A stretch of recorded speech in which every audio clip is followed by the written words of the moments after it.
really like to welcome Avi up on the stage to talk about threat modeling. Avi has been a great friend um, of mine, of Div0, of SynCon the last 2 years. And when we talk about threat modeling, you can't not think about Avi. If you have read the abstract and the bio, you know how, the wealth of experience Avi has. I love to talk about threat modeling.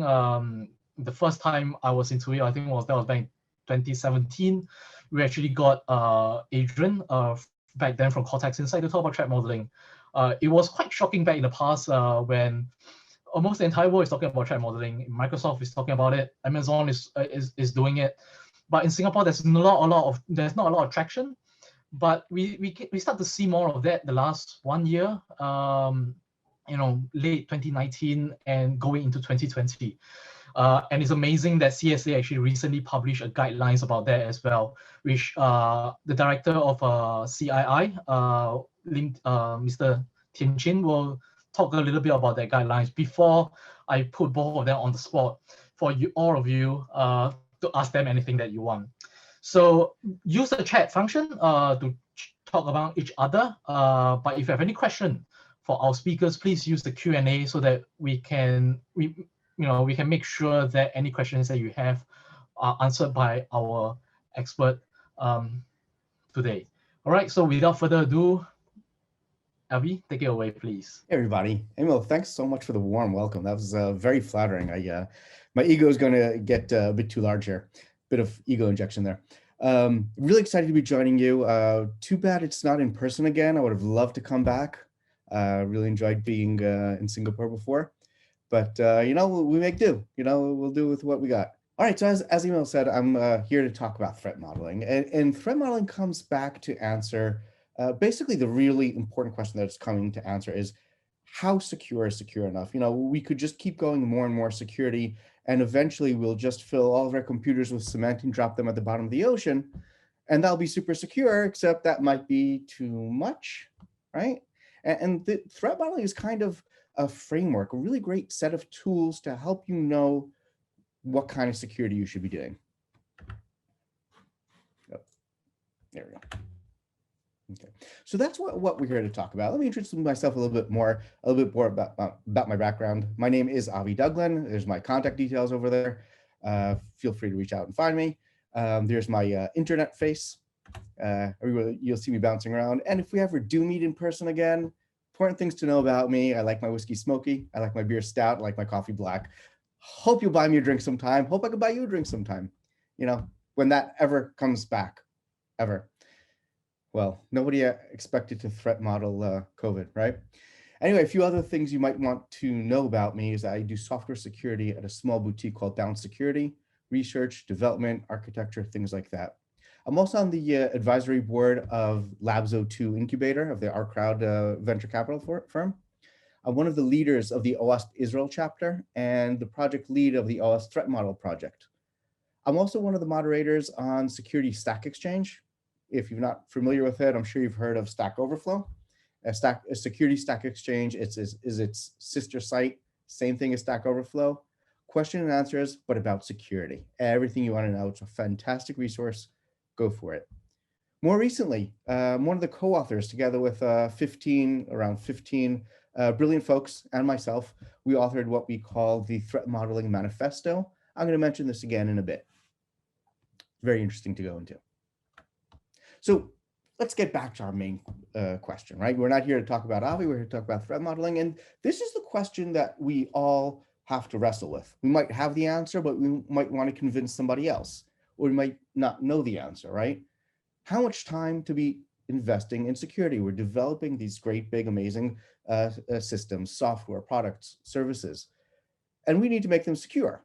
But we could easily spend more time securing these systems than building them, but that's probably not a great idea, right?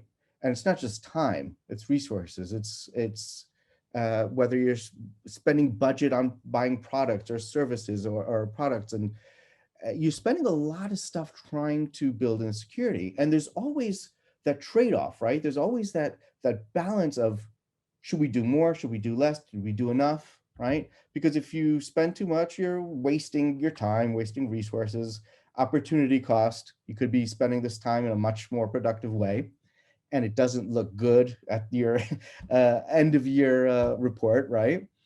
So that's not a good idea to be wasting that. On the other hand, if we don't spend enough, we're going to get breached, or maybe worse, we can get fined, right? Yes, it can be worse. Talk to British Airways, several $1 million in fines. Yes, it can happen. So there's always that tension between spending enough time, budget, resources, and not spending enough, right? There's always that tension and trying to find the right amount. Except that sometimes you might be spending too much and still not be enough. What? Exactly. I mean, you might be spending too much in the wrong place, because if you're just relying on generic best practices, then you're probably spending a lot of your time and budget in the wrong place. So you're spending too much over here, but not enough where you really need it over here.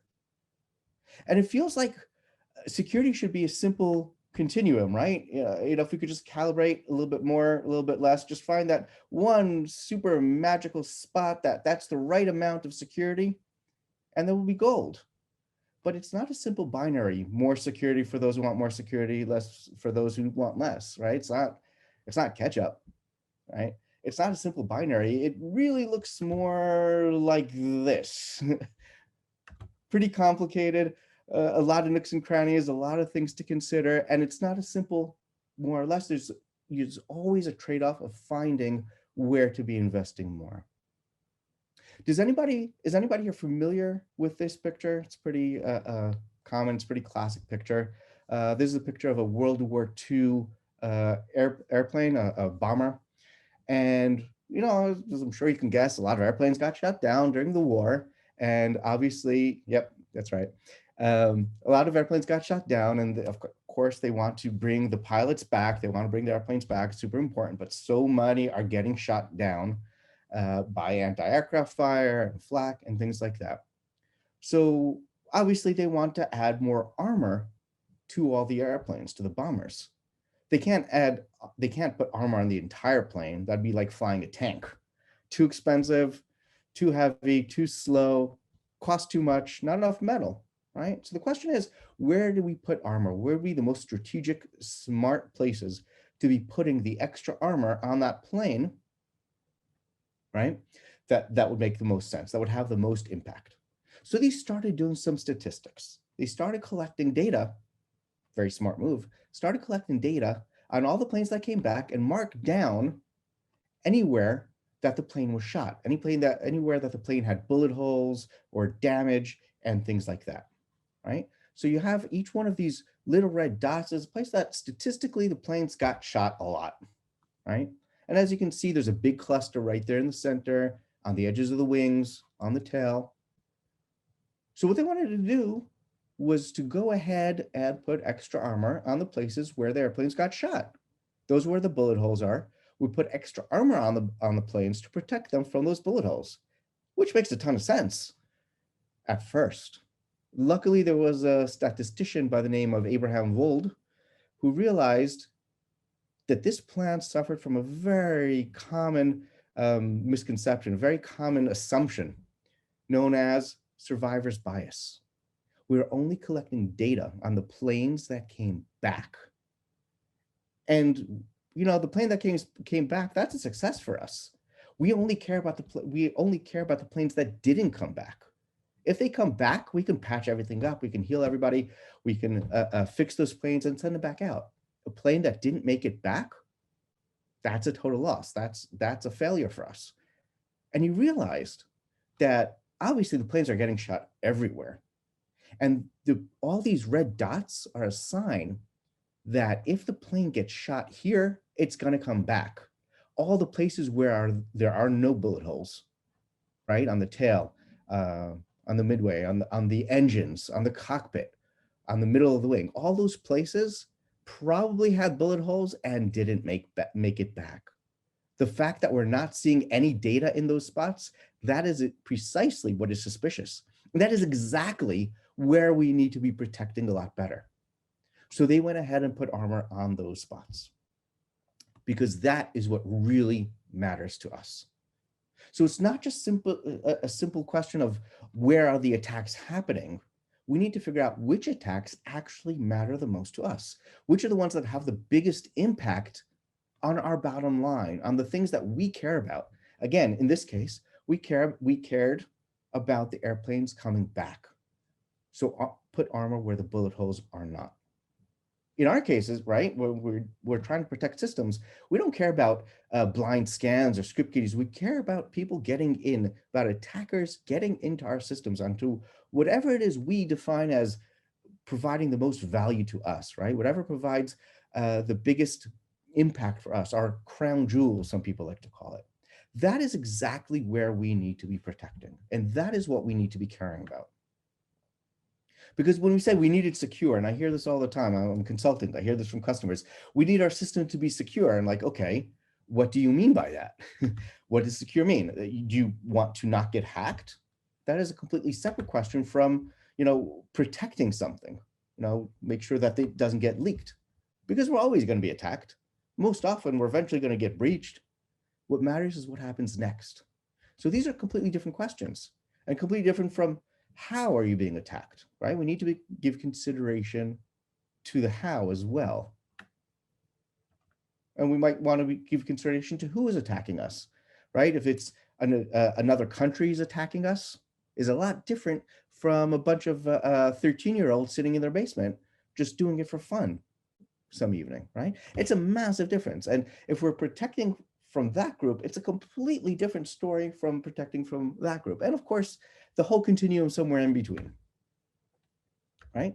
And then of course, there's a question of why.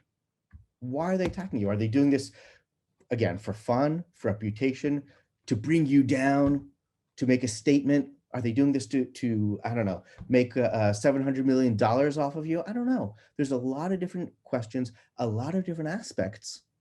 And not one of these is actually right. I mean, you can't just take this and we're going to talk about that and deal with that as security. So this is where we get to threat modeling. So what is threat modeling?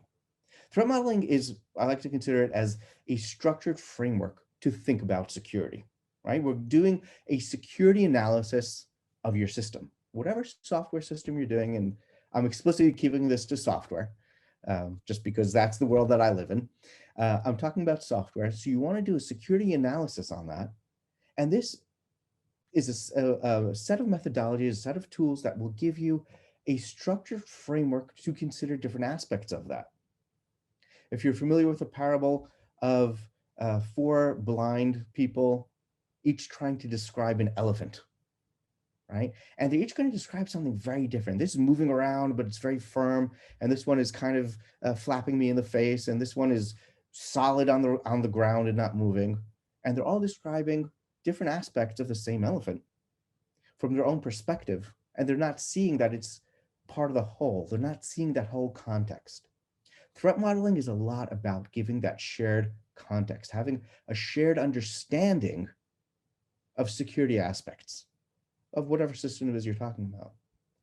And there's a lot of different ways to do this. And usually you're going to be doing this by taking the design or architecture or feature, excuse me, and reviewing those different parts of that design, right? Reviewing the different elements. And this will give you a lot of tools to be able to prioritize this based on what's most important, based on what will bring that plane down or help bring the plane back, based on what you really, really care about, depending on how those attacks work, who can do this, how it can apply and affect your system, and how it will cause damage to your bottom line. And you can definitely build a security program based on this. If you have a threat modeling process in place, you can gradually build up a security program or an AppSec program or an SDLC, software development lifecycle, a security development lifecycle, based on this threat modeling, because you'll know what you have, you'll know what kind of prioritization you have, and you can understand how these things affect. And it's always a trade-off, right? So you can invest more based on what really matters to you. Adam Shostak, who is I consider him godfather of modern threat modeling, literally wrote the book on this when he was at Microsoft back when. He describes basically kind of a meta framework. Any threat modeling methodology that you'll use, and there are many. Some are good, some are very good, some are okay. But whatever it is, whatever you're doing threat modeling, you're coming back to answer these 4 basic questions. And each methodology and each approach might answer these in different ways, but you're still coming back to answer, and you have to give consideration to each of these 4 questions. Question number 1, what are we building? What are we working on? The software. What are we developing here? What is it? What is it trying to do? How is it built? The different components, the different interfaces, the services. What are we working on? Right? Number 2, what can go wrong? Obviously, these are the threats, right? There's a lot of different approaches, a lot of different techniques to identify threats based on what you're building. And there's a lot of different ways to go about it. But you do obviously need to give consideration to what's going to go wrong, because that is eventually, while it's not the most important part, it is core. The most important part is the 3rd question. All right, you found all these threats, great. And now what? What are you going to do about it? That's the 3rd question. We found all these threats, how are we going to fix them? How are we going to prevent them? Or you might say, you know what, these threats over here, I'm not going to fix because they're out of scope, or they're not important enough, or they don't affect my value, or they're just too darn hard to actually exploit. I'm okay with that. Or maybe I'm just going to take out a cyber insurance policy, which sometimes is also okay, right? Just better disclose that you have those threats that you're dealing with, right? And like any software development process, you're going to have QA at the end. Question number 4, did we do a good enough job, right? Do we still understand everything correctly? Did we understand the system in the right way? Did we find the right threats? Did we prioritize right? Did we fix the things that are high enough priority, fix them well enough? And did we introduce any new threats? Because while we're introducing mitigations to these threats, we're writing more software, and all software might have additional bugs, might have additional threats, right? So while we're doing this mitigation, we might introduce new threats. So this is part of, did we do a good job, or rather good enough job, right? Because, that's the thing, threat modeling is never going to be perfect. As George Box says, all models are wrong, some are useful, right? Every threat model you build will be incomplete. It will not be accurate. It will not be 100%. It shouldn't be, actually, because then you're wasting too much time. It should be good enough. It should be useful for you to build more secure software. And this helps you find the way to do this. Now, very often, people will base at least the first question on what we call a DFD, right? A data flow diagram. Not everybody knows this anymore. Not everybody still learns this in university. Some do. This is kind of an updated DFD, and you have your basic diagram, a very simple process here, right? You got your customer at the top with a data flow with arrows going down to this process that's transacting it. It checks the policy from this data store. You got the 2 lines there. That's a data store. It could be a database, or maybe an NoSQL, or some kind of, or even an LDAP server, any kind, or a file, any kind of store of where you're leaving data to be dealt with. And you're reading in the policy from that, and you're writing the balance to the account and chaining with it. And you're writing the details of the transaction to this audit log over here, and it's one way only, right? And of course, you have the data flow going here, and very importantly, we're crossing over here a trust boundary. So this is a DFD, gives a very, very, very high level view of what the application is, or what this one little feature, what this workflow is. Excuse me. But this already gives us a lot of room to start asking questions on this model. If this is what we're building, now we could ask the questions of what can go wrong. And again, of course, there's a lot of different ways to look at what can go wrong. But number 1, we're going to start with over here, it's painted red because it's kind of scary, because the green stuff is all internal. There's still plenty of stuff that can go wrong there. But over here, we know the customer is external. Excuse me. We know that these data flows are crossing the trust boundary. We know we need to start there, but we're going to also go in a lot more depth on the rest of it as well. DFD is one way. It's very simple to put together. It's very easy to communicate this. It's kind of a shared diagram that security and product folks and developers and architects and QA and everybody can use this very easily to understand, which is why I love starting with the data flow diagram where there's nothing else. But sometimes developers or architects might already have other types of diagrams, and that's fine. You know, here's a bit more of a DFD, comes from a OWASP site, a bit more complex, right? And we're going to go through each one of these elements and ask all those questions of what can go wrong over here. Can I spoof this? Can I spoof that? Can I tamper with these flows? Can I access this directly, right? All over, there's a lot of different questions to ask, and we can drill in and dig in as much as we see is appropriate, as much as we see is relevant, depending on how much time we have, how much we want to invest in it. But as I said, architecture or product managers might have already put together some diagrams. Maybe it's swim lanes, right? MSQ, what are they called? Message diagrams, or maybe you have a process diagram, process logical. Anything that you have like that is great. It helps you understand the logical flow between the different parts of the system and lets you ask those questions, right? And then we get to the second question of, what can go wrong? And there's, again, a lot of different models for this. I'm not going to go into a lot of depth. I'm just going to show you one very common, sometimes known as the Microsoft model, even though strictly speaking, they didn't necessarily create it.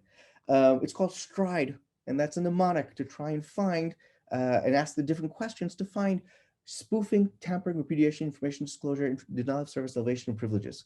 A lot of different categories of possible threats, or rather attacker goals, to exploit in the system. Spoofing might be pretending to be somebody you're not, whether it's the user or a server or something like that. Tampering with data. It might be on a data flow while it's being sent over HTTP, and you need to put TLS on that. Or maybe it's tampering with data in the database, or a file that's public. Repudiation is claiming you didn't do something that you ostensibly did. That if the bank claims you transferred $1 million to a third-party account, and I say, no, it wasn't me, and they say, yeah, it was, and I say, nuh-uh, and they say, yeah, well, somebody's got to prove something, right? Information disclosure, obviously, is getting access to data that you shouldn't. Denial of services is preventing anybody else from getting access to that data or services or activities. And elevation of privileges is basically what happens when you leave a teenager home alone with an unlocked liquor cabinet.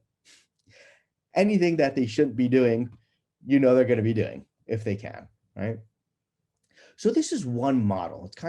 It's a framework to think about different ways of finding threats. And we're going to take STRIDE and try and apply this to each of those elements in the diagram. There are other ways of finding threats, right? You might be using the attack framework, right? Attacker techniques and so on.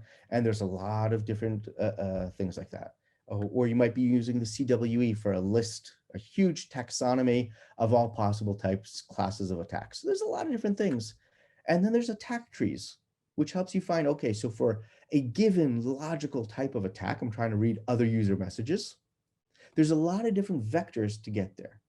Now, attack trees are really powerful, but also really heavyweight to be able to build out that entire tree for every single type of attack. But once you do have that, it's really easy to see, okay, there's mitigations over here. There's no mitigations over there. Let's go ahead and fix that. Let's just test those. All right, so really good. Another approach that I just want to mention really quickly, something like PASTA. This is what's called a risk-based methodology, right? Very high assurance, heavyweight methodology, process for attack simulation and threat analysis. It still answers those same 4 questions, but this time using a heavyweight 7-stage process. And each one of these processes has 3 to 5 different activities and a lot of forms to fill out. And you know what? This is really, really good. Very strong, very high assurance. Probably, as much as I say all threat models are wrong, this is probably the closest you're going to get to a not so wrong model. And I'm going to go ahead and guess that most of the people here are security folks in one way or another. And some of you might be drooling looking at something like this. The problem is, as much as we like to think we're the center of the software development community, it's simply not the case, right? Statistics came out that for every 100 developers, there are 10 QA folks and only one security person. And, you know, not all of those one person actually knows how to do this great big threat modeling. So what that basically means is that while we're doing threat modeling like this, developers are still doing a lot more stuff. They're the ones building the systems. And they're the ones that we need to get on board with the threat modeling as well. All right. So there's a lot of different ways to do this. You know, there's lightweight approaches, and what I call the value-driven approach is taking those same 4 questions and basically reframing them, right? Why are we building this? Yeah, we know what the feature is, but why are you doing this? What's the value in this feature? Are you selling more product? Are you getting more eyeballs? Are you upgrading the customer experience? There's some value. You're building this feature for some reason. How does it need to go right to be able to get that value? What is our goal here? How do we get to that goal? The happy path, as developers like to call it in their user story. And then what do we need to do to ensure that that happens? How do we make sure that we actually get that value? So it's kind of putting guardrails up on that happy path. So this is a model, you know, and I go into this in a lot more depth, of course, in training. And this is a model that you can work a lot better, a lot more productively with developers than trying to do something heavyweight like pasta, and you'll come back 2 months later with a fantastic threat model and the product is completely different. And then when you go to answer that 4th question, did we do a good enough job? The question will be like, wait, what? It's a completely different system, right? Because 2 months in development is, you know, it's a lifetime. And there's other lightweight approaches that we can take, right? We can prioritize by value chain. We're going to focus on building useful controls. We build the mitigations around our business goals, right? Using things like a threat pattern library is a great shortcut. And there's a lot of tools out there that will help you do that, commercial products that will help you short circuit and say, okay, so you're using this kind of technology, you're going to have those kind of threats, you have those kind of mitigations that you need to build in right away. And you don't need to do all this big heavyweight threat modeling because you know they're there, they're default. And it comes back to what I like to call assumptionless design. That assumption that those aircraft designers had, that's just one, right? The survivor's bias. But it's really, really hard to get past your own internal biases, your own internal assumptions. So when you build the design, it's really important to get around all those assumptions, to be able to make them, instead of having those implicit assumptions, make them explicit, and we can design around them. Another thing that's really nice to know is that it really helps with communication between the different lines of business. Because when we're doing threat modeling, we come back to, you know, the value of the business value, the risk. How does this affect the bottom line for the business goals?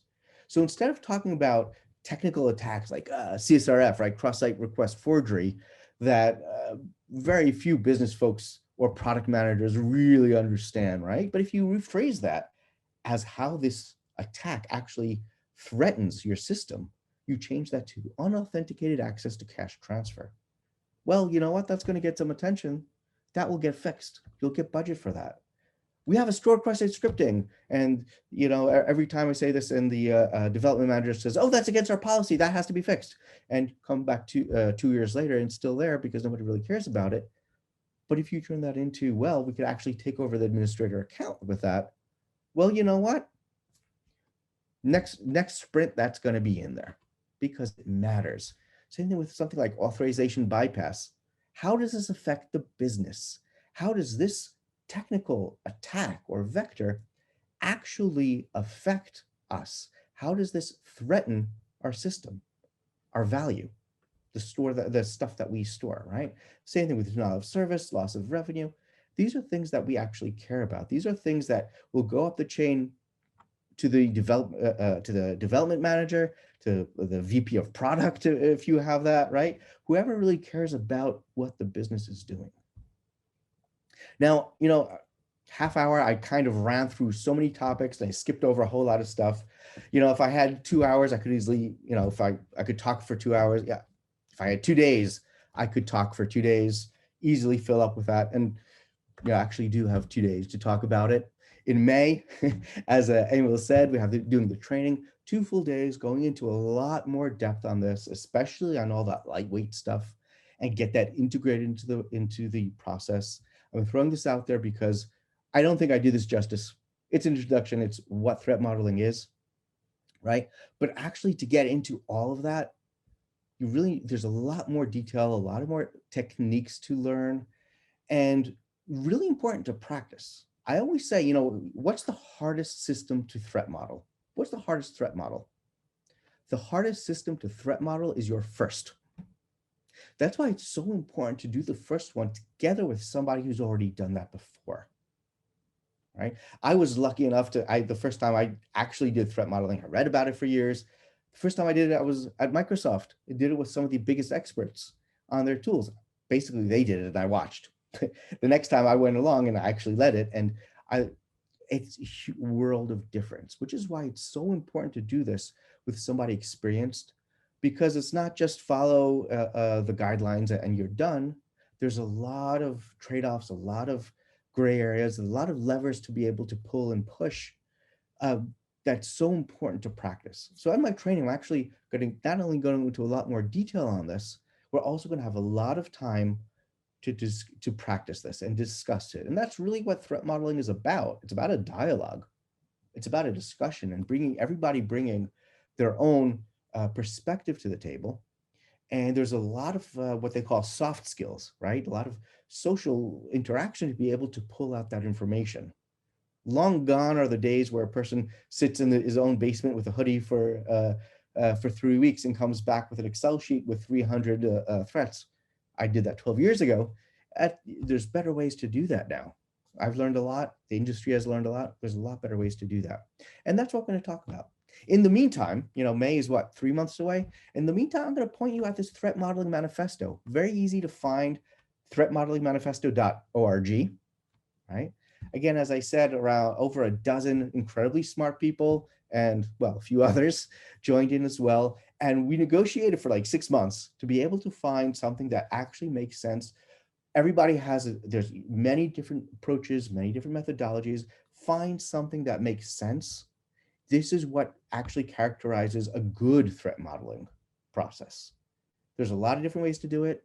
And there's a lot of fantastic, amazing tips in this manifesto.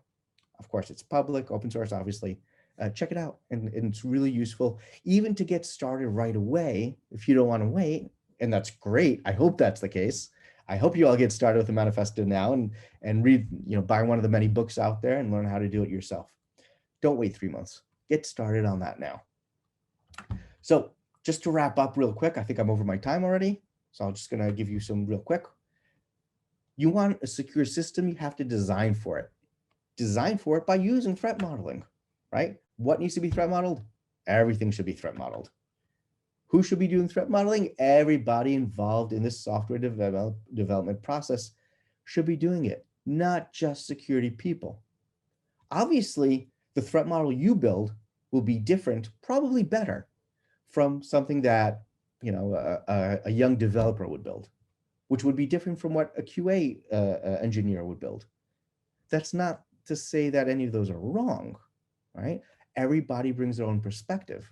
Sure, what you build I'm sure what I build will be different from what, Adam Shubstack builds. And that's fine. There's no one right answer. Every threat model is wrong. Question is how useful it is. So everyone should be bringing their perspective to the table. Everybody that's involved in it has what to add. By bringing this back to business value, what really matters to the organization, whatever reason you're doing this. And lastly, focus on what is useful. Useful as far as the security bottom line, ROI, right? All right. Thanks very much for your time. I'll be glad to answer questions in a bit. Thanks a lot, folks.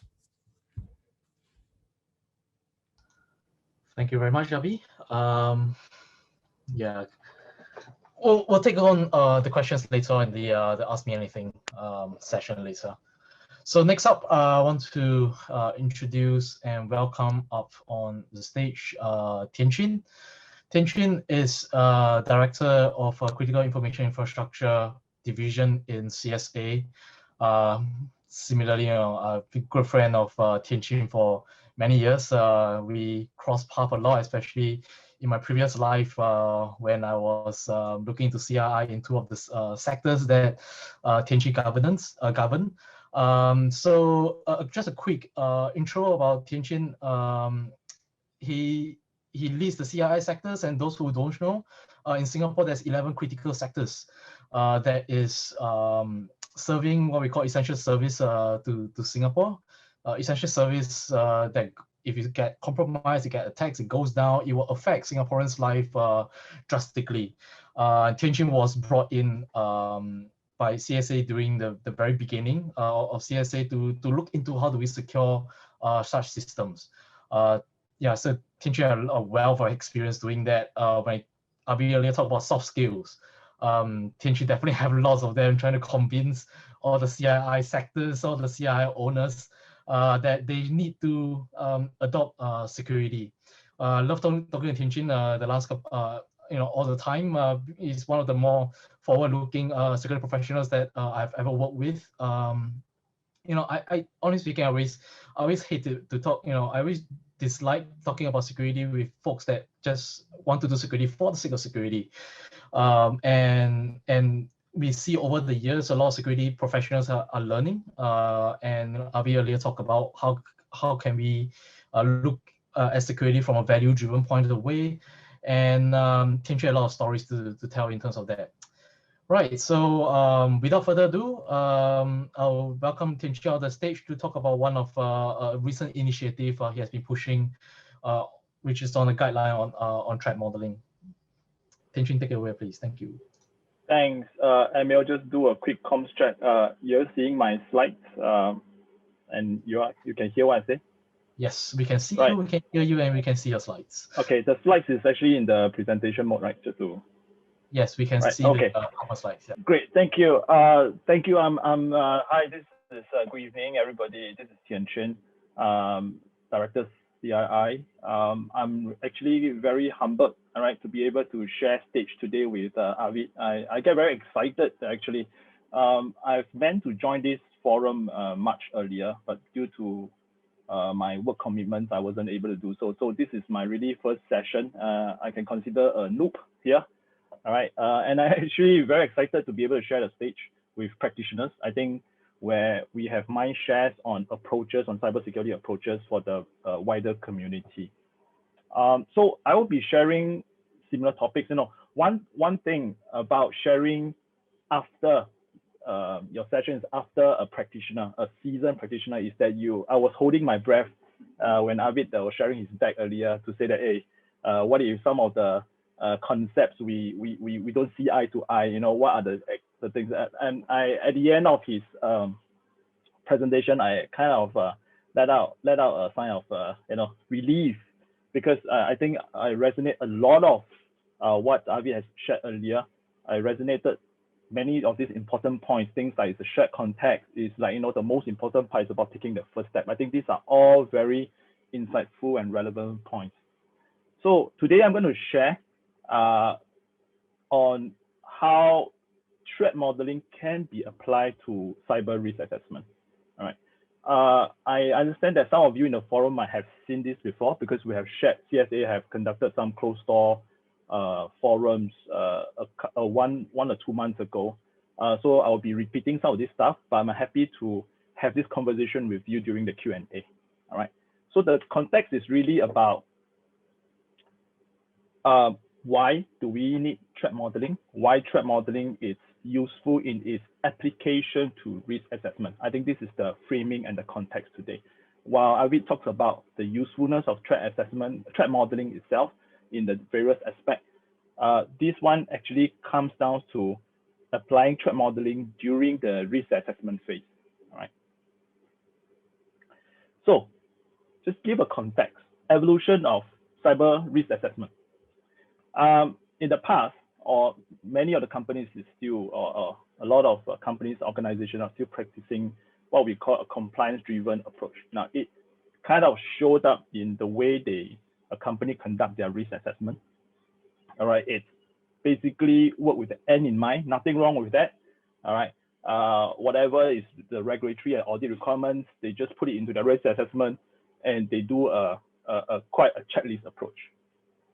And there's some evolutions to it, right?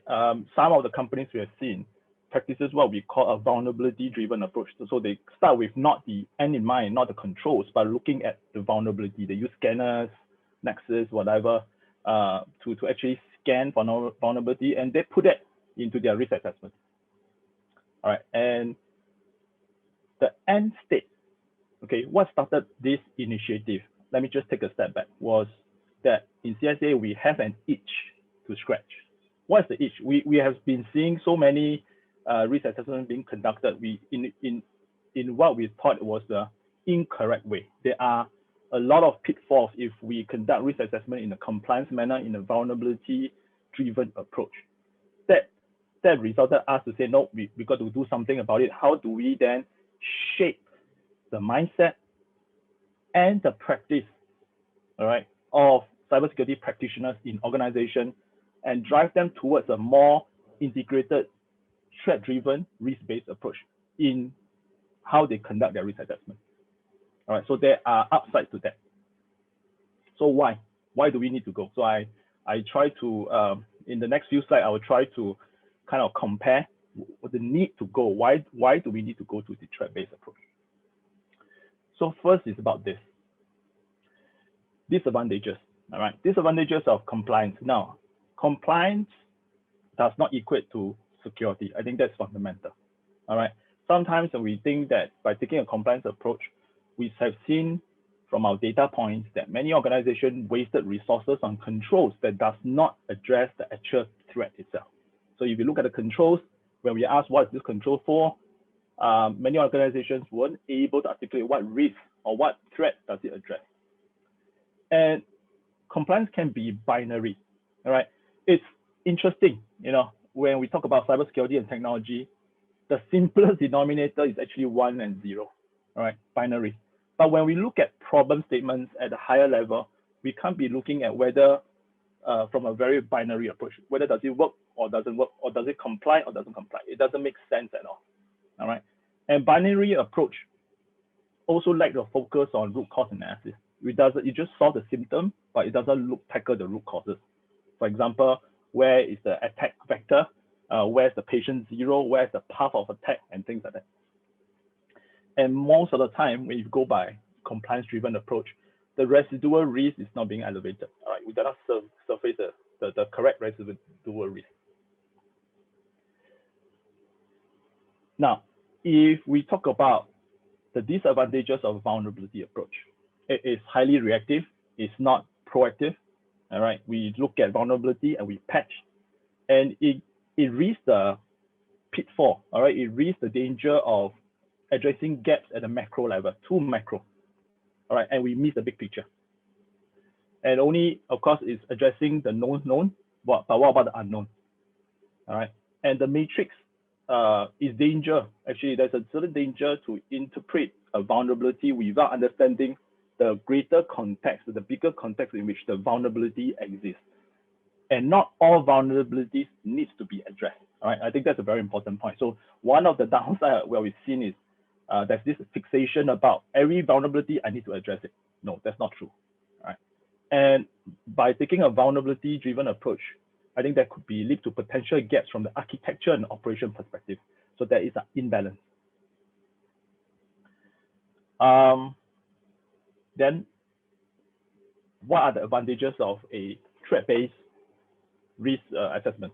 All right, so it allows the defender, or in terms of the organization, to identify threats that are relevant to your digital terrain.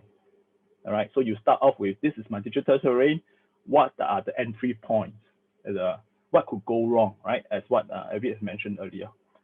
And it kind of, when you step through that attacker's path into your crown jewel, into your organization, or be it lateral movement or going after the crown jewel, it kind of then allows you to deploy controls along that path in order to what we term as increase the work factor of the attacker. So you, as a defender, we are often we have to have less grappling with the, the asymmetry problem, right? The attacker has to get it right once, defender has to defend everything. No, this is not true. We can even our odds by taking a threat-based approach.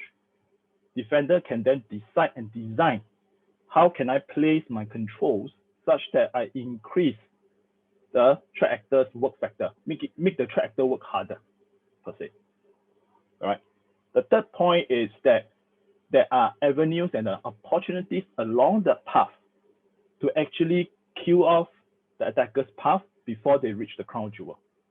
All right, so you're able to marshal your resources, deploy them accordingly, and then because you will know your terrain better than the attacker, the hope is to stop them before they reach the crown jewel.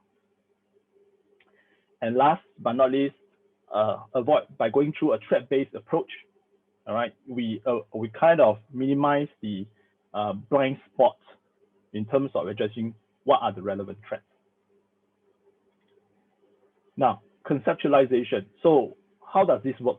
So 2 years ago, in CSA, we kind of published a guideline. It can be found on our CSA website about how do we conduct a proper risk assessment. So a typical proper risk assessment consists of the following steps. All right, that's quite straightforward, with the articulation of minimally what is the risk scenario, a threat event, and how the threat event can exploit a certain vulnerability. We call it the threat and the vulnerability pair. A threat must exist, a vulnerability must exist, then how the threat exploits the vulnerability.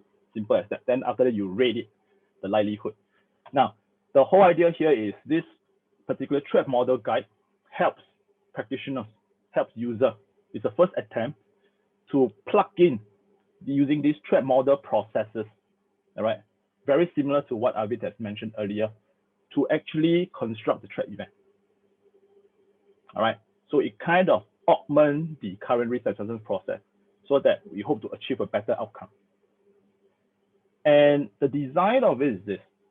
When we talk about threat modeling, there are actually broadly 3 types of threat modeling that we're talking about. At the management level, at the system level, and a very tactical application equipment level. So to position ourselves, I think our this threat modeling guide is actually positioned at the system level. All right, the one highlighted in yellow. It's not at the management level, because at the management level, it goes into looking at threat motivation and things like that. So with more the people and the whole gist of political, or rather the motivation behind. But we are looking very specifically on the system level. We also do not want to go down too tactical because we might lose sight about the systems. So we're focusing on systems, establishing comprehensive threat scenario library, data flow diagram. So when I saw Avid's earlier diagram about the DFDs, I'm very excited that I think we're on the right track. And it's a continuous process. It's not a one-time. A lot of people thought that risk assessment, fire, forget. After you get a consultant come in and do a risk assessment, you then forget. No, risk assessment, including this threat assessment, all right, it's a continuous process in which you need to do it periodically, as and when the threat landscape changes or when there's a new kind of threat vector or a threat TTP surface. And then it kind of allows you to be more confidently, if you're able to map it out, more confidently articulate where does this threat vector comes in. All right. In crafting this, our threat guidance, this threat modeling guidance, we took a best of breed approach. We don't profess to know all right? And it's definitely not a silver bullet. So we try to incorporate MITRE ATT&CK. MITRE ATT&CK threat modeling is one of my personal favorites. We took in Microsoft Stride, NIST. Pasta is actually quite a good one. Unfortunately, it was not introduced here, but I think this is one of the good approaches. And we have consulted our sister agencies like DSO, GovTech, DSTA, MAS actually to give us input on the usability of such a guideline. So we're happy to example that. Now, this is actually, I'm going to not going to the how to. All right, I'm not going to do into the steps of how do we map out how do we perform a trend modeling, because this one I think is self-explanatory in the guidance.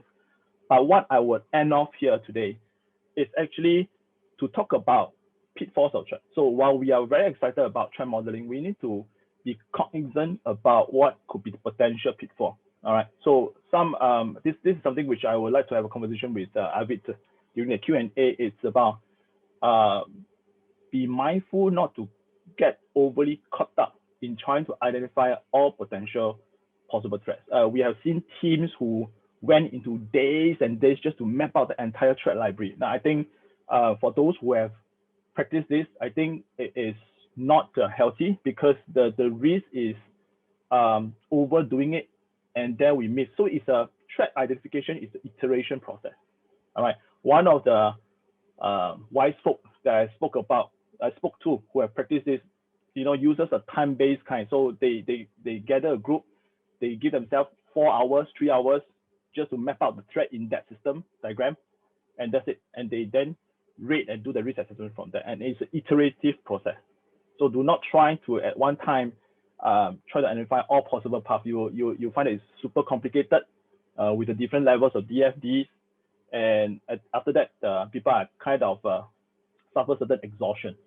All right. Second part is about being able and cognizant about that certain threat modeling can be quite tactical. Do not forget to actually, once the result is over, you integrate the risk assessment. Do not forget to then ask the bigger question: how does it integrate to the company's enterprise risk management system? So how do you portray that risk profile at the end of this whole risk assessment into a bigger picture? How does it impact the business? How does it impact the operations? Do not just leave it tactically or at a technical level. Last but not least is the mindset. Do not have the mindset that it's a fire and forget kind of thing. All right, risk assessment, like I said, is a continuous process. We build practitioners who have done it well, we have seen it done it well, build upon the previous assessment and etc. And they have indicators, they have sensors, they interact with their stakeholders to be more sensitive to what are the changes in the threat landscape, and then iterate the process. All right, so last one is I'm mindful about the time, and I think I'll leave a lot more time for the Q&A. So the last thing I want to leave you with is the source that we have actually published a draft version, and we hope to, we have received certain feedback from the industry. We'll incorporate it hopefully by end of the week or the next week. We'll publish a kind of a full version of this threat modeling guide. All right, with that, thank you. Thank you, Thian Chin. Now, can I invite Avi back on? We'll start our Ask Me Anything session. Okay. If anyone have any questions, please use the Q&A feature. I think over the last half an hour, we do get a couple of messages from the chat function. Please port your chat into the Q&A so that it's easier for us to just look through all the questions. And of course, we hope to be able to answer as many questions as possible. All right, so not so interesting question. I think the first one is the first questions by Prasad is, in Scrum, the architecture is evolving with the project. How do we deal with changes in threat modeling? I'll first, I think I'll get Avi to talk about this, since that's one of your main specialty in software development. Sure. If it's okay, I actually want to respond to that and the second or third question together. As a person who's doing threat modeling, how do we know about all the different services, right? This comes together. And the simple answer is, if we're doing this as an external, as a security expert, external to the development team, you're going to have a hard time. It's not going to be a good time. And any answer I give you in that scenario is not going to be a good one. The best answer is to absolutely be including the people that are doing this as you go, right? So whether you're in Scrum or whatever you're doing, you have your architect, you have at least your lead developers involved, your product folks, maybe a business representative. And if you're getting everybody's perspective and input and dialogue, and it's not just go interview them for 5 minutes and then go off and do the threat modeling yourself. The best way to do threat modeling actually comes from the agile world, right? Have everybody together, cross-functional teams, have that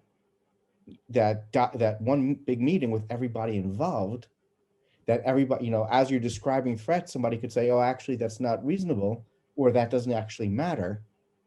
Whereas the developer and the architect are describing how they're going to develop or design this service, you could say, well, actually, there's some considerations here.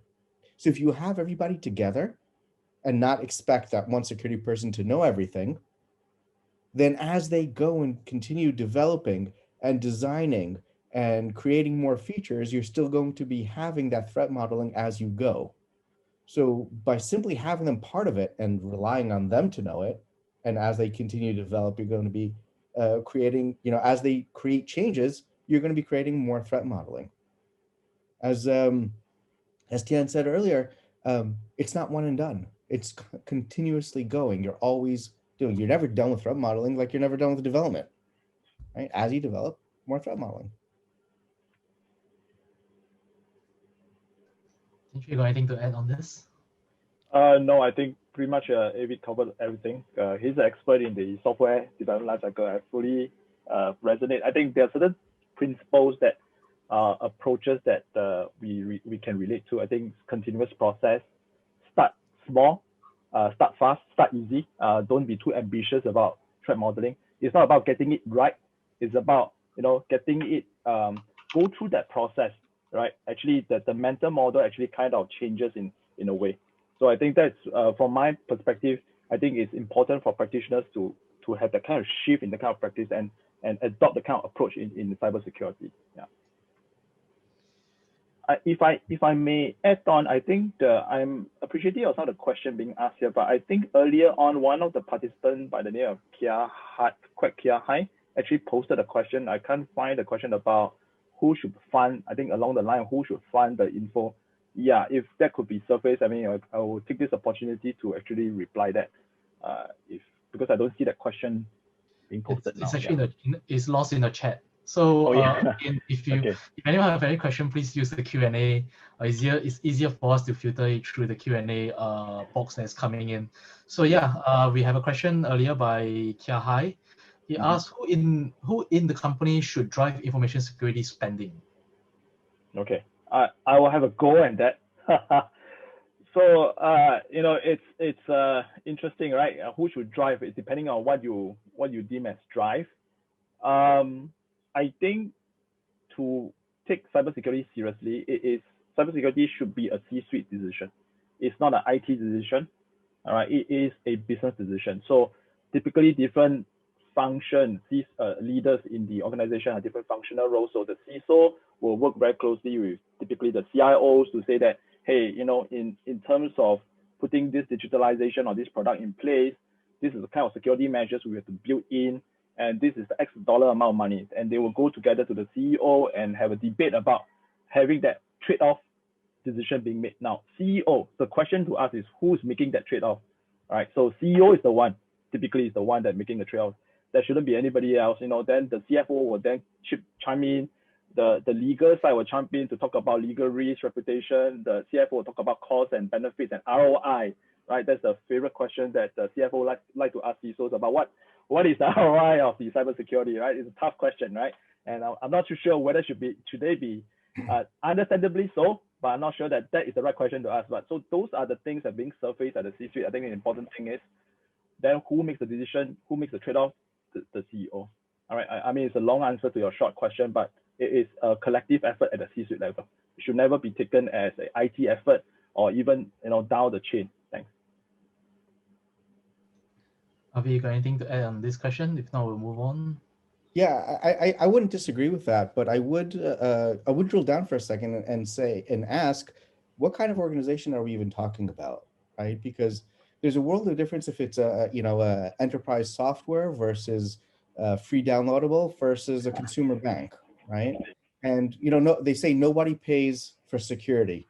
And that might be true. Nobody pays for security, but if you don't have it, they're going to go away and they won't pay you anything. Again, depending on context, right? Consumer banks, consumers probably don't care about that. But if you're buying enterprise software, if you don't have a certain amount of security features, and it absolutely can be, in some contexts, a differentiator. So it might be that it's the business, not even the CEO, it's the business driving this, the product manager that's driving security spending because we need this as to complete our package, to complete our marketing checklist against our competitors, right? I've even seen some development managers push this because it saves them time doing this up front rather than paying the cost down the line. So it's always, there's a lot of different mix there. Obviously, as Thian said, it does come back to the CEO and the business priorities. Okay, so well, we have lots of questions coming in. I'm just going to start to combine some of them, so we can answer some of them in one shot. So the first question I think is more towards on we see this amazing, you're hearing all this amazing new thread-based, thread-centric framework, right? So how do we then kickstart thread modeling with the development team? Especially most of them have no experience or any knowledge about it. And on top of that, right, how do you motivate your dev team to perform thread modeling with all the deadlines and pressure that they actually face?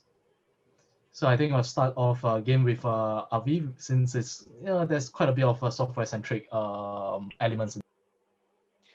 It is, but it's not just software-centric. Thian said earlier, start small, and he's absolutely right. I like to think about it. You should be having small snacks all day long instead of one big meal once a year. You're going to feel a lot more satisfied from these tiny snacks all day long than wait for that one big meal and then nobody wants to do it again. So it's about reducing friction, making it easier for them. We talk about deadlines and pressure and stuff. Well, if you offer them a really small package, here's a sandwich. Take that while you're continuing to work. We don't have to stop everything for 3 weeks. That's a lot more, that's a lot more interesting for them. That's something that they could actually deal with.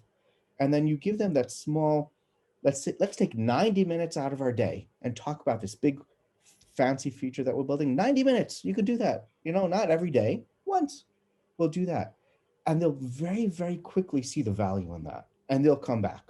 And it's really important to stick to those 90 minutes, if that was what was agreed, just as an example, and to focus as much as possible and squeezing out the usefulness there, seeing the value as quickly as possible. Thanks. If I may add on to Arvid's point about how do we get the developers, I think when we work in an organization, no man is an island, all right? We recognize that asking a particular group to kick off this kind of mindset change or change in the practice could be just too much for the team. So we found it useful that if we were to convene more groups of people, no, threat modeling should not be just developers' toolkit. It should not be just mental model. But if you talk about it, the risk management folks, the auditors, even the C-suite management needs buy-in on how such a method could actually help them in taking a more a pragmatic approach towards managing their cybersecurity risk. I think that helps because we recognize that if the auditors going to continually reporting compliance level, no wrong about that, but if you're going to continue to say cybersecurity equals to how many % compliance to their risk audit to the audit committee, this whole thing about adopting threat modeling is going to just we have seen cases where it dies a natural death because there's no traction. It's not just restricted to a group of people. It needs a whole organization effort to understand the advantages. Why, right? Do we need to move to threat modeling in terms of cybersecurity? I think that's one point that I would like to add. So, getting the buy-ins from practitioners, even the infra, the apps team, not just the apps team, the infra team, the cybersecurity folks, the risk management folks, the line 2, the auditors, the line 3, I think it's crucial. So that's my quick response to how to get it started. Thanks. Oof, there's so many questions. Right, I think the next one, I think I know this CISO quite well. He says he's asking, my team is made of developers, QA and blue team guys, and many other teams. Where can we get inputs on realistic or latest threats? Start off with Thian Chin. Okay. Yeah, very familiar guy. Thanks. There are many ways to get threat. Okay, you can. I think Avi brought up a very interesting point. It depends on the size and the context of the organization where you are. Typically, you can procure threat intel. All right, and then from the threat intel, you need to decipher certain relevant threats to it. You can work with government agencies who are more than happy to share some of this so-called relevant threat intel. And if you have access to some of this community of practice, be it ISAC, be it in your sector itself, you have from other countries, you can have mind share between practitioners in your area of work. I think these are all credible and actually good sources of threat and intel, right? So I think that kind of get ingested. What is crucial is you have a group of people who understand your environment very well. All right, I will assume that will be your developers, your QA team, your blue team, who can then contextualize some of this threat and step through that process that Avi mentioned earlier. All right, of mapping out how this threat can actually come into the environment and exploit some of these things. So I think that is my quick answer to your question. Thanks. Any additional inputs, Avi? Yeah, I completely agree with what Chan said, but I do want to shed some light on in a three-part answer, because I'm a consultant, so everything needs three parts to everything. Number one, there are a lot of easy knowledge bases that are very easy to use. Whether start with something simple like the OS Top 10, and then ignore that and actually get something useful. There's CWE as a taxonomy of application level attacks. Thian Chin mentioned the MITRE attack framework, less software focused, but also still relevant. And there's other things like that that are very good for really digging in and finding all that stuff. I wouldn't necessarily suggest using that all the time, especially if you're not already familiar with it as part of your threat modeling. So for that, I'd suggest step number 2 is what I mentioned earlier, a library, patterns library. You don't necessarily need to know all of them if you automatically get these from some kind of, whether it's an automated tool that tells you, hey, you're using this kind of technology, you're using that type of architecture. Here's a bunch of threats that you should take care of right away. These are the default generic threats. And then you could spend time thinking about the non-generic threats. But I'd also come back to number 4, and I think there's also something that was mentioned as one of the pitfalls. Don't focus too much about threats. How do I find all of these modern, up-to-date threats? Doesn't matter. What matters is how your system is constructed and how it can be misused. All the different interactions between the components. And if you miss some viable threats, you're going to miss threats anyway. You got to be okay with that. And if you're not going to find everything, it's better to find it to be more productive and more efficient on the things that you do find. If you found 200 threats and you could only deal with 10 of them, what does it matter that you skipped another 300, right? Deal with the highest value ones, the ones that affect you the most. Follow the value through the system, the value chain, right? The inputs, the trust boundaries, things that really matter to your system. Deal with all of that in this kind of fantastic imaginary case that you've dealt with everything that matters. Then just ask your unicorn for help with everything that you don't know about because it's imaginary anyway. It never happens. And if it does, then that's fantastic. You probably already have that information anyway. Okay, awesome. If I just to add one last bit on that, I think the what is useful was threat is about what could go wrong. I think Avi mentioned it's 4 steps. The asking what could go wrong is a very powerful question to ask ourselves, right? is not dependent. It's not just depending on the external feed info on thread, but rather what are the possible worst case scenario could go wrong? What are the permutation of scenario that can happen in your digital terrain? If we could have a good understanding of that, I think that's already addressed a huge part of the equation. Thanks. Okay, so yeah. Now let's dive deep. Let's dive in a bit into some of the questions that is a bit more technical centric. So I think the first question is, how do you model threats for a closed proprietary system, which is, in the case of ICS SCADA type of systems? I start with Thian Chin. Yeah, I will go at that. I kind of find this question largely familiar. I think I was asked this question in a previous forum before, but I'm happy to share my thoughts. Actually, in the SCADA system, when we talk about close and all this, actually, yes and no. I would suggest we start the threat modeling in your corporate system. All right. For every SCADA and ICS, there is a corporate system. There is a maintenance channel.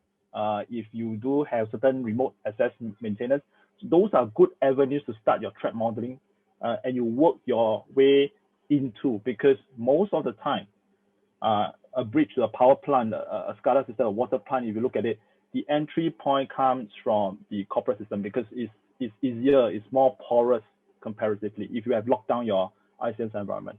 So I think that would be a good way to start. So threat modeling do not have to say apply directly in the ICS system first. I think it can be quite complicated for some.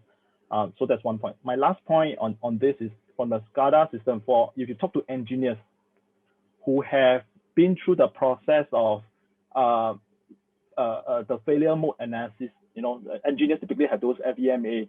The thinking behind those and threat modeling and understanding what could go wrong are actually very similar. All right. If you have finished your threat modeling in the corporate environment, do work with your engineers to kind of work together on what could go wrong in the SCADA. I think they are one of the best people, in my personal experience, to work with in terms of understanding the threat modeling in a SCADA system. Right, thanks. Are there any inputs in SCADA ICS? I actually have nothing to add to that, which is very rare for me. I don't have a ton of experience in that space. I mean, some, but not a ton. But everything you said is absolutely correct, and it comes down to understanding the context. And if you have let's say it's completely opaque, complete black box, you have no idea what's going on, fine. So model that as one block in your system, and you model everything around that. And it's no different other than understanding that context. Okay. I think the next one is quite interesting. With the ever-evolving threat landscape, would you think that threat modeling moving forward should have some form of automation such as AI or ML? Avi? Oh yeah, I want to take that one first because I actually started talking about that before. Some form of automation, yes. AI, ML, probably not so much. And there are some good tools out there. There are some commercial products. There are some open source products. You look at OWASP Threat Dragon, and there's a few others on both sides with varying levels of depth and coverage. And again, as I said, if you create an architecture, let's say I have a bunch of Docker microservices that process credit card details in one of them, then the platforms can automatically, if you feed it the architecture, it will automatically spit out, here are a bunch of threats. Again, these are generic threats, but are specifically applicable to your architecture. So there's that balance between what is generic based on the specific technology versus your business language, which will never be able to be automated because it's your human level business language. What are you actually doing here? So there are tools that will help you with that first part, automating the generic stuff for your specific architecture. And the rest, comes down to human design. I just have one little add on that. I think automation is good, well and good. It allows scalability, but at the back of the practitioner's mind, we should be mindful not to over rely on it and treat it as a silver bullet. I think that's a pitfall or danger not to risk falling into, because automation can only kind of come up with the fundamental, or no, not fundamental, but rather the baseline data, but rather the richness of and the context of the business environment operation still lies with the human factor, right, which is important as part and parcel of the threat modeling process. I think that two things should be augmented together: the human manual part and some automation. Thanks. Okay. Okay, I think the next one is, I think this definitely will have to go to Thian Chin. It's with limited resources, should companies opt for compliance-driven approach or threat-driven approach, especially for regulated industry? When resource is limited, companies tend to go for compliance-driven approach as they might get fined or even license revoked due to non-compliance. And adding on to that, to add on to the topic, is it of huge concern if an organization focuses too much on compliance, because they have no requirements to do so? Yeah. I fully empathize highly regulated industry, if I may name a few, like the banking and finance and the telco sector. Okay, so I mean, I was speaking from my experience from the kind of the interaction I had with people. So I think compliance has its long history. The first thing about is, as long as the regulator continue to push the button on what matters most, and is if it's still on compliance, things are not going to change. So that's why when we say in CSA, we believe that when we engage, when we introduce, and we work with partners, practitioners to introduce threat modeling, we don't see it as just inculcating and mind share with one group, but including up the chain from regulators to auditors to C-suite. I think it's only with that, and it takes time. I'm not going to say that overnight it will change. I'm saying that this whole movement, this whole mindset change could take 1 to 2 years, you know. And it really, we have been going around to talk to all the different regulators and try to convince them to say why we should be taking this as a whole ecosystem approach, a change to this area, so that we have a better chance as a defender. We have a better chance against our threat actor out there. All right, and compliance can really get bogged down and divert the wrong resources to where it doesn't matter. You know, so there are things that need our focus. The short answer is yes, I agree. Change will come. It might not come overnight, but I think we recognize that who are the stakeholders to actually tackle and manage to effect this change. I think we are working very hard on it. CSA is actually talking to many regulators too. And in fact, to the extent that even in our own submission under the Cybersecurity Act, we kind of articulate, we walk the talk, right? We say that no, in your risk submission, we don't need the entire category of compliance check. What we want is your analysis on your risk, your threat in your terrain, and the kind of submission to us. So we hope by taking that first step up, we can gradually change the mindset. Right. I hope I answered the question. Avi, would love to hear from your view as a consultant on this, on the regulations and compliance question. Well, yeah, you know, I think my opinion about that is pretty clear. Obviously, the threat-driven approach is the way to do it. Threat modeling, know what you're doing. And yeah, you know what? Sometimes you're going to have to make a choice between putting resources on doing things securely, smartly versus doing the compliance, which by definition is the common baseline. It's the minimal denominator there. So you're going to have to sometimes do more to get to that minimal level, because the big risk here is the fees of non-compliance. You get fined for that, right? That's as well a risk. So you need to deal with that sometimes. And that is, as Thian Chin said, that's a different environment that you do need to deal with that. And that is something that needs to factor into it. And if you don't have, if you have to choose between being compliant or doing threat modeling, that's a pretty hard choice to make. I mean, right? Microsoft used to say when they started talking about first rolling out this software development lifecycle and everything, the one thing they would not give up from their SDL is threat modeling. Everything else you could figure out. Threat modeling is the one thing they needed to keep, because that tells you so much more about where else you need to be spending your efforts. So, you know, it's, if you know that you have to comply, then it's kind of a tricky bit. Yeah, but one of the stories I hear from Microsoft is or most of us who've been through or in the security field for a long time, we know that every time we hear Microsoft back in the 90s or in the 2000s is security.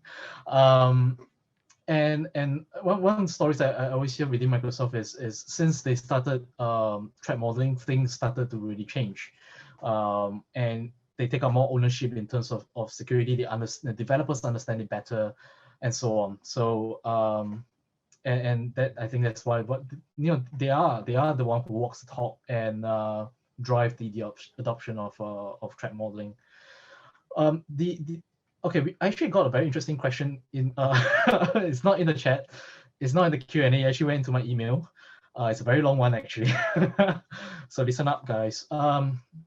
Small and medium business enterprise, so SMEs, regardless of industries, are increasingly digitized. Beyond just having an emails or office tools or a financial accounting package, many implement IT system for process, automations, engineering, design, etc. But IT is not a core business of these SMEs. How might this SME go about conducting threat modeling or threat risk analysis for a planned IT system without a total reliance on consultants? How can their board of directors make sense of such work by their consultants? Yeah, maybe I'll give it a go on that. Actually, it's about prioritization. I think the first question to ask is, when this company leverage on technology to operate its business, what's the degree of adoption? If the degree is high, then the conversation we should be talking is not about should we do this threat modeling or what can we do, but rather how far should we go, right? Because if your business is highly leveraged on technology to operate, you have a certain critical dependency that obviously is as good as a sound-minded, rational CEO would know that, by leveraging on technology, there is a certain risk. It's just like any other business risk I'm talking about, credit risk, et cetera, et cetera. So then, therefore, focus should be, I think that's step one, understanding the level of adoption. Now, if it's just a small, minor, low-level technology, then I just said, no, really, maybe threat modeling is not for you. You just go via, select the right vendor, reputable one, produce, who gives you the kind of right IT support. I think that's good enough. But if the level of adoption is high, and the question is, how many resources should I invest in, and to what level? Where do I get advice on how do I expedite some of these things? There are different ways you can procure, you can build capabilities, there are different means. The decision point is to first, I think, is to recollect, is to accept what level of adoption, then what resources should I put in, and start easy. If threat modeling is just way too difficult, tap on sources, service provider who provides that kind of methodology in their services. I mean, just you can suss that out by probably talking to people. What kind of, what are the security services you provide? How do you approach it? Having some conversation to suss it out, procure those services. I think that will be a quick step up to improve the overall posture of the technology. Thanks. Listen, I'm a consultant, and I'm going to tell you, don't hire consultants to do this for you. It's a waste of time and money. And being that waste of time and money, I can say this honestly. There's somebody building these systems, right? Let's say you have a small team of developers building these systems, technology, like Thian Chin just said, if you're leveraged on this technology, then you're having somebody build it for you, right? They themselves should be doing, just a little bit of threat modeling, whether whatever approach the developers take. Maybe you have a security champion on each developer team, which is a brilliant idea. Give them a little bit of training. Okay, I'm being self-serving again. Come to my training and learn how to do it. Sure, but have each person, have at least one person on the team that has some idea of how to contextualize these issues. They don't need to be an expert in all possible attacks. They just need to be having that discussion. Have that discussion. Let's talk about security aspects of the system. And you're already going to be ahead of the pack, right? And, the business will be driving this. And I want to relate to one of the questions that I saw. The business analysts don't speak stride. That's fine. They speak of what actually matters to the business, which is exactly what we need to be talking about in threat modeling. It's not about this attack or that attack. It's about how can this business value be impacted? So they get that input. You have a security champion, maybe you have an architect or senior developer that is taking the lead on translating that to, okay, we're putting all kinds of checks into our code anyway. Let's put in the security checks as well. And this is minimal. This is not going to be 100%. Sure, it won't be as good as, if you get me or Adam or somebody to do that. So what? It's still going to be better than if you didn't. Thank you for the answer. I'm going to combine two questions because I think I keep seeing the C words. So, well, here it goes. How does the chief data officer fit into threat modeling? Because here we have heard CEO, CFO, CIO, and CISO, CISOs. So where does chief data officer, CDO, fit in? And if it's a C-level decision, right, and say if a CISO needs to report to the CTO or CIO, wouldn't he or she be overwritten by CTO if the higher C-level does not agree with the CISO? So I'll have a go at those two questions. So it doesn't, for the first question, it doesn't matter, right? Threat modeling is a process, it's a method. It can be applied in anywhere. In the context of a chief data officer, the crown jewel is data, right? Digital data that's residing within the companies, whatever. So you can apply, and then to your question, chief data officer becomes the so-called the business user. You combine with the security practitioners or the developers to actually go through how is your life cycle of the data look like, the processes, what are the threats that can happen along the whole life cycle of the data. I think that's chief data officer comes from the business user. They have the context on how data is being handled and processed along its whole life cycle. I think that's a quick answer to it. The second question is more on a structural issue. This is something very close to my heart and governance. The posting health and see a lot of this issue. The question is not about whether the CISO reports the CTO. The question is at a C-suite level, does cybersecurity get surfaced to that level? So in this case, if the CISO is one down the CTO, the question I'll ask typically is, does the KPI of the CTO, do they have a cybersecurity KPI? Because if there is a KPI from the CTO, then we are almost guaranteed that such a KPI, the assumption is that KPI will drive the kind of behavior and drive that trade-off point to be surfaced at the right level. So if there's nothing wrong if the CISO is reporting to the CTO, if the CTO actually has a KPI on cybersecurity. So the CTO has to, on one hand, put out a product that's usable, but also on the other hand, is being appraised on whether is the product safe and secure to use. So it's besides just functional, right? So there is actually a certain trade-off at that point, and it will be brought up. So I think that's a quick answer to the both of the questions. Thanks. I actually want to take the second question, and I want to reframe that. Okay, so let's say the CISO reports to the CTO, and the CTO might overrule the CISO, and I want to ask is that necessarily a bad thing? Because it's not necessarily a C-level decision, but it is a business decision. And if the CISO can't make the case to the CTO, who's responsible for that aspect, that this should be done, maybe they should be overridden.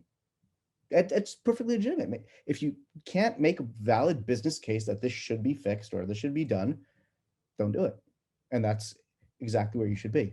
And interestingly, this is a lot of what I talked about, that threat modeling helps the CISO have the tools to be able to translate, oh, these great, I had that one slide, right? CSRF is a terrible vulnerability, needs to be fixed. Translate that into business value, and the CTO won't override. The CTO will be throwing money at you to get it fixed because they care about that. That's a very good point. Okay, we're just going to take the last two questions. The first one is, as a developer with a limited amount of security knowledge, how would I know if what my team has come out with is enough, or how can we decide which is a critical one, since we always talk about let's fix the critical one first. So how do we decide? Avi? Yeah. So the question is, it's the unknowns, right? The ones that you have, you can figure out, right? But how do you know if it's good enough? And that's exactly where the fourth question is. Did we do a good enough job? And again, you're never going to find everything, right? The question is, do you feel comfortable with the things that were found? Let me ask you this. If you still have this massive backlog of things that you know are important, then it doesn't matter the things that you haven't found yet. Work on those, right? Deal with the critical things that you know about. When you get down to the medium risk stuff, then you can do another iteration and take a look at, well, we develop new features. Do we feel secure? Have we asked enough questions? And having that question framework like Stride, which helps you ask the questions about what are the possible threats that could affect whatever this value is or asset or data, whatever it is. If you've asked all those questions, then you can be reasonably sure that you've asked the right questions, that you found the important things. That's not to say it's 100%. Again, all models are wrong, but you can be reasonably sure that you did a decent job. The important thing is not to obsess about what you didn't find. The important thing is to move forward and keep making what you do have better. If I may add on, I think Avi brought a very interesting and useful insight. I try to frame it from a more philosophical area. So a lot of time, people in the cybersecurity line treat cybersecurity as a finite problem. By that, we mean we are so used to compliance, we are still used to KPIs. We think that cybersecurity, there is an end goal. In fact, cybersecurity is actually an infinite problem. Right? It's a continuous process. If we to kind of change our mindset to look at cybersecurity as an infinite problem, I think things help. I think this is another key message we're trying to convey to C-suite, to the different practitioners, that cybersecurity, unfortunately, whether we like it or not, it's not about completeness. How do we know we have covered all risks? No, it's not about that. It's a continuous process. So that boils down to, do not be too overwhelmed by, is it enough? Is it correct? I think because you are a developer from the terrain, from the organization itself, you know best what will hit your company. So from that thinking, what could go wrong? I think you could have, kind of address many of the issues because you know your terrain well, you know what are the different combinations. I think start with that. I think you have addressed a lot of the issues already for a start. Thanks. On top of infinite problem, security is also a wicked problem. It's a wicked, yes, it's a wicked and infinite problem. All right. And the important thing is that things are continuously evolving. So if you stay still, you're getting thrown backwards, right? Yeah. So. Yeah. As you solve one problem, you might introduce another. All right. The last question. It might be difficult to explain to business analysts what is Stride. How do we involve business analysts in threat modeling? I'll take that because I started actually. I'll go first if you don't mind. Because I actually started mentioning that you don't need them to understand Stride. You don't need them to understand all of the possible technical details. What you need them to understand is what is the value they are trying to build, and understand how that can not be achieved, right? How it can go wrong. And this goes back to what I call the value-driven approach. Why are we building this? What is the value you're trying to achieve, and what is the value chain that you need to follow to be able to get back to that value? And this is exactly what business analysts tend to do. We're just giving them the tools to build up those guardrails, those safeguards to that value chain.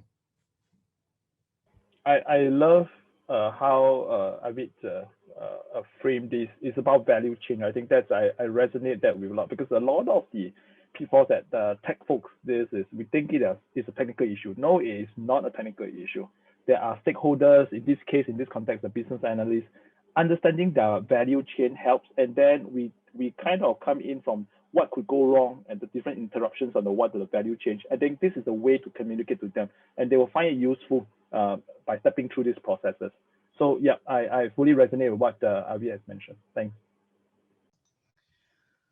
Okay, thank you very much. Thank you, Avi. Thank you, Thian Chin. We are a bit over time of what we initially planned. Thank you very much for spending your evening with us to share your expertise, your experience with the Div0 community. Yeah, so I think before we close off, I think shameless pitch again. Avi is conducting a training on track modeling. You can hear lots of that for 2 days. Super early bird discount until Friday. So take the opportunity. If you actually notice, there's still sunshine in Avi's from Avi's location, because he's actually situated in Israel. So it's not evening for him. So because of COVID, we can't fly Avi in this time around. I would love to have a black coffee, stout, and smoky whiskey. I have lots of them. And yeah, I would love to have that with you soon. Once the border opens up, we'll bring you back into Singapore. And yeah, so Avi will be conducting the masterclass online, and to make it reasonable, it's actually a very reasonable price as well that we are putting on. Avi is the one who keep looking at me and just go like, you know what, more and more people should adopt this. We try to reduce the price as much as we can. So take the opportunity, make use of the opportunity to add this into your knowledge arsenal. All right, so again, thanks our speakers for sharing. Thank you all our participants for joining us this evening. I'm sure you'll enjoy this conversation as much as I did. Yeah, so 50. Look at the poll. 50% of you are new in Div0, so welcome to the community. We'd love to engage with all of you as more over the next few months and years. Yeah, so we'll have more events next month, and we'll bring more great contents and workshops to everyone as usual. So yeah, so I'll leave with that. So thank you, Avi, for joining. Thank you again, Thian Chin. Welcome to your first Div0 session, and as our speaker as well. So. All right, so I won't hold anyone. Thanks for having me. This was a great discussion. Really enjoyed some of these questions. Yeah, man. When I saw the questions coming, I was like, oh god, it's gonna be fun. It's really gonna. Thanks Div0 for the invitation. I promise I will be a constant, continuously supporting this forum, and I think it's my honor to be able to speak alongside with seasoned practitioners like Avi. I enjoyed our conversation. I enjoyed the presentation. Thank you. Awesome, guys. Yeah. We'll hope to be able to see everyone physically again and have beers and pizzas and coffee and whatever. Alrighty. All right, so we'll end off here. It's always hard to say goodbye, but see you guys next time. See you around. Bye. Take care. Stay safe. Take care. Bye.